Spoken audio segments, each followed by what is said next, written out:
കേരള സർക്കാർ വട്ടപൂജ്യം. LDF ജയിക്കുമെന്നത് പിണറായി വിജയന്റെ ദുസ്വപ്നം മാത്രമെന്ന് ഖുശ്ബു. പിണറായി ജമാഅത്തെ ഇസ്ലാമിയുടെ അമീറുമായി കൂടിക്കാഴ്ച നടത്തി ഇതാ പടം നോക്കുന്ന VD സതീശൻ. VC നിയമന തർക്കം ഗവർണർ മുഖ്യമന്ത്രി കൂടിക്കാഴ്ചയ്ക്ക് സാധ്യത. സാമ്പത്തിക പ്രതിസന്ധി പ്രശ്നമല്ല, മുഖ്യമന്ത്രിക്ക് കാർ വാങ്ങാൻ 1 കോടി ഉത്തരവ് സർക്കാർ തന്നെ അട്ടിമറിച്ചു.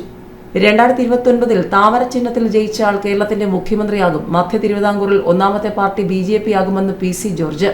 കേരളത്തിൽ വലിയ ഭൂരിപക്ഷത്തിൽ LDF വിജയിക്കുമെന്നത് മുഖ്യമന്ത്രി പിണറായി വിജയന്റെ സ്വപ്നം മാത്രമാണെന്ന് BJP നേതാവ് ഖുശ്ബു സുന്ദർ. സ്വപ്നം കാണാൻ എല്ലാവർക്കും അവകാശമുണ്ട്.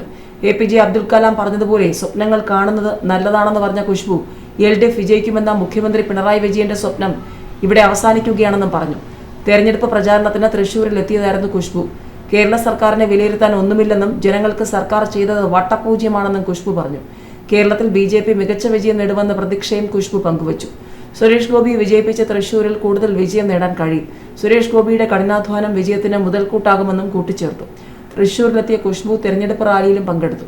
അയ്യന്തോൾ, അമർ ജവാൻ സെന്ററിൽ തുടങ്ങിയ റാലി സ്വരാജ് റൗണ്ട് ചുറ്റി കോർപ്പറേഷന് മുന്നിലാണ് അവസാനിച്ചത്. മുഖ്യമന്ത്രി പിണറായി വിജയൻ ജമാഅത്തെ ഇസ്ലാമിയുടെ അമീറുമായി കൂടിക്കാഴ്ച നടത്തിയിട്ടുണ്ടെന്നും 2019 വരെ ജമാഅത്തെ ഇസ്ലാമിയെ കൂടെ നിർത്തിയത് CPM ആണെന്നും പ്രതിപക്ഷ നേതാവ് VD സതീശൻ. ജമാഅത്തെ ഇസ്ലാമിയുമായി UDF കൂട്ടുകൂടുന്നുവെന്നും തങ്ങൾക്ക് ഒരു കാലത്തും അവരുമായി ബന്ധമില്ലെന്നുമുള്ള മുഖ്യമന്ത്രിയുടെ പരാമർശത്തിന് മറുപടി പറയുകയായിരുന്നു VD സതീശൻ. 1977 മുതലാണ് ജമാഅത്തെ ഇസ്ലാമി പൊളിറ്റിക്കൽ സ്റ്റാൻഡ് എടുത്തത്. അന്നവർ CPM-നാണ് പിന്തുണ നൽകിയത്. 2019 വരെയുള്ള പിന്നീട് നടന്ന എല്ലാ തെരഞ്ഞെടുപ്പുകളിലും ജമാഅത്തെ ഇസ്ലാമി CPM-ന്റെ ഒപ്പമായിരുന്നു.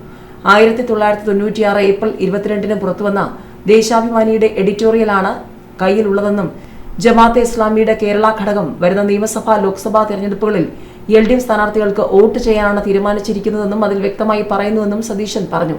ജമാഅത്തെ ഇസ്ലാമിയുടെ പിന്തുണ മതനിരപേക്ഷ ജനാധിപത്യ ശക്തികളുടെ രാഷ്ട്രീയ അടുത്ത് വർദ്ധിപ്പിക്കുമെന്നും അതിൽ പറയുന്നു. അന്നത്തെ അമീറുമായി പിണറായി നേരിട്ട് സംസാരിക്കുന്ന ഫോട്ടോയാണ് സതീശൻ കാണിക്കുന്നത്. ജമാഅത്തെ ഇസ്ലാമിയുമായി നടന്നത് രഹസ്യ ചർച്ചയല്ലെന്ന് പിണറായി പറയുന്ന വാർത്തയുടെ കോപ്പിയാണിത്. ഞങ്ങൾക്കിടയിലെ അകൽച്ച മാറിയെന്നും ഒരുമിച്ചാണ് ഇപ്പോഴെന്നും അതിൽ പിണറായി പറയുന്നുണ്ട്. ജമാഅത്തെ ഇസ്ലാമിയുടെ പിന്തുണ LDF-ന് എന്ന ദേശാഭിമാനി പത്ര വാർത്തയാണിത്. എന്നിട്ടാണ് അദ്ദേഹം ജമാഅത്തെ ഇസ്ലാമിയുമായി ഒരു ബന്ധവുമില്ലെന്ന് കള്ളം പറയുന്നതെന്നും സതീശൻ പറഞ്ഞു. 2029 താമര ചിഹ്നത്തിൽ ജയിച്ചയാൾ കേരളത്തിന്റെ മുഖ്യമന്ത്രിയാകുമെന്ന് PC ജോർജ്. പൂഞ്ഞാർ, പാലാ ഉൾപ്പെടെ 40 മണ്ഡലങ്ങളിൽ BJP ജയിക്കുമെന്നും PC ജോർജ് പറഞ്ഞു. കേരള കോൺഗ്രസ് പിരിച്ചുവിടണമെന്നും PC ജോർജ് പറഞ്ഞു. പൂഞ്ഞാർ, കാഞ്ഞിരപ്പള്ളി മണ്ഡലങ്ങളുടെ ചുമതല തനിക്ക് തന്നു. വൈദികനല്ല, അച്ഛനായാലും തെറ്റു പറഞ്ഞാൽ പറയും. ക്രിസ്ത്യാനിക്ക് എന്ത് കിട്ടിയെന്ന് കോൺഗ്രസുകാർ പറയട്ടെ. KM മാണിയും PJ ജോസഫും എല്ലാം അതീവ സമ്പന്നരായി. കേരള കോൺഗ്രസുകാർ BJP-യിലേക്ക് വരണമെന്നും PC ജോർജ് ആവശ്യപ്പെട്ടു. ക്രിസ്ത്യൻ സമൂഹത്തിന്റെ സ്വാധീനം കേരളത്തിൽ കുറഞ്ഞുവെന്നും സ്ഥാനാർത്ഥി പട്ടികയിൽ നിരവധി ക്രിസ്ത്യൻ സ്ഥാനാർത്ഥികൾ ഇടം പിടിച്ചുവെന്നും PC ജോർജ് പറഞ്ഞു. കോട്ടയത്ത് 10-ൽ കൂടുതൽ പഞ്ചായത്ത് BJP പിടിക്കും. 4-ൽ കൂടുതൽ മെമ്പർമാർ കോട്ടയം ജില്ലാ പഞ്ചായത്തിൽ കിട്ടും. കേരളത്തിൽ സൗജന്യ റേഷൻ കൊടുക്കുന്നത് നരേന്ദ്രമോദി. മുസ്ലിം സമുദായം ഭാരതത്തിന്റെ സ്വാതന്ത്ര്യത്തിന് വലിയ സംഭാവന ചെയ്ത സമുദായം. മുസ്ലിങ്ങളെ എല്ലാം കൂടി കുറ്റപ്പെടുത്തരുത്. പക്ഷെ അതിൽ ചില കുഴപ്പക്കാരുണ്ട്. അവരെ ഒറ്റപ്പെടുത്താൻ ആ സമൂഹം തയ്യാറാകാത്തതാണ് പ്രശ്നം. SDPI നിരോധിക്കാൻ തയ്യാറാകണമെന്നും PC ജോർജ് പറഞ്ഞു. സാമ്പത്തിക പ്രതിസന്ധി പ്രശ്നമല്ല, മുഖ്യമന്ത്രിക്ക് കാർ വാങ്ങാൻ 1 കോടി ഉത്തരവ് സർക്കാർ തന്നെ അട്ടിമറിച്ചു.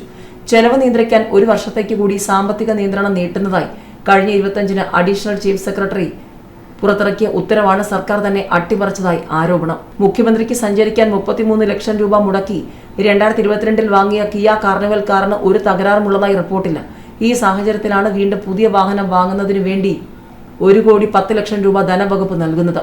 സാമ്പത്തിക പ്രതിസന്ധി രൂക്ഷമായിരിക്കെയുള്ള ഈ ദൂരത്തിനെതിരെ CPM-ൽ തന്നെ വിമർശനമുണ്ട്. ഡിജിറ്റൽ സാങ്കേതിക സർവകലാശാലകളിലെ വൈസ് ചാൻസലർ നിയമന തർക്കത്തിൽ ഗവർണർ മുഖ്യമന്ത്രി കൂടിക്കാഴ്ചയ്ക്ക് സാധ്യത. പ്രശ്നപരിഹാരത്തിനുള്ള സുപ്രീം കോടതി നിർദ്ദേശത്തെ തുടർന്നാണിത്. തടസ്സം നീക്കാൻ ഗവർണറെ നേരിൽ കണ്ട് സംസാരിക്കാൻ മുഖ്യമന്ത്രി പിണറായി വിജയന് നിയമോപദേശം ലഭിച്ചതായാണ് വിവരം. ഗവർണറും മുഖ്യമന്ത്രിയും നിലവിൽ തലസ്ഥാനത്തില്ല. VC കേസ് വ്യാഴാഴ്ചത്തേക്ക് കോടതി മാറ്റി. ചർച്ച അതിനു മുൻപ് നടന്നേക്കും.